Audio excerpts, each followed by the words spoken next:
This is called Punk Night at the Duck's Nuts. It's the Dover posse, you've heard it before. I still can't really get used to these, but I'm getting there. I don't know whether it's possible to make the lights a bit lighter, a bit brighter, so it's quite difficult to read, but it's alright, it's cool. It's a Wednesday night in Newcastle, New South Wales. There's a pub right next to our hotel called the Duck's Nuts. To emphasise the point, next to the entrance there is a large mural of a duck on a surfboard with his testicles hanging. Yes, I know ducks don't have nuts, but this one has. I can see them. I can't believe it. Hey Mick, I say. I can't believe it. There's a pub right next to our hotel called the Duck's Nuts. And look at this mural. Mick's not really surprised at all. He explains that in Australia, to say something is the Duck's Nuts means you think it's really, really good. That figures, I guess. In England, if we think something's really, really good, we say it's the dog's bollocks. At least my friends and I do. I doubt if the Queen does. Nevertheless, I am still surprised because, to the best of my knowledge, we don't have any pubs in England called the Duck's Nuts, nor any pub signs which feature dogs' testicles, though it's true that we do have a beer of that name. Typical English understatement, I suppose.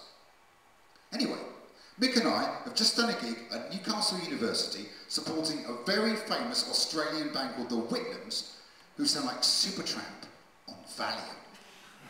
We've escaped. It's past midnight, and a beer or two at the Duck's Nuts seems like a very good idea.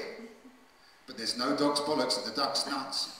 In fact, nothing even remotely drinkable for a real ale fan like myself, and the lager I am handed is unspeakable. The hamster's bladder contents, and then some. There is a punk band playing in the corner.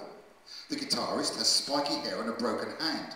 They are playing Green Day covers very loudly, and after the Whitnams, they sound absolutely bloody fantastic to me. There are about 20 people in the pub, all of whom are over 60, all of whom are very pissed. To be the youngest person at a gig isn't something that happens to me much these days, but it hardly seems to matter. The audience, if one can call them an audience, is staring at the band.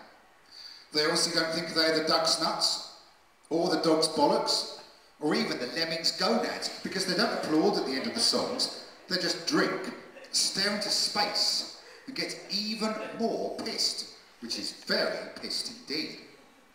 We applaud, we're musicians, we sympathise, and anyway, I think they're pretty good for a Green Day covers band. Suddenly they stop playing and announce that they're having a break.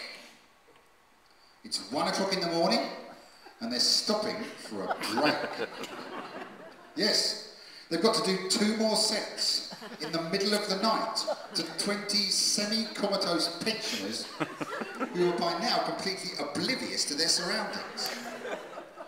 I think of the worst gigs I've ever done. There is no contest. I have seen hell. Jean-Paul Sartre was not specific enough. Hell is not other people.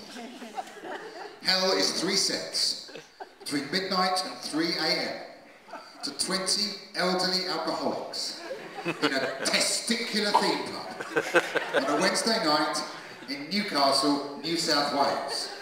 Punk night at the Duck's Nuts. Cheers.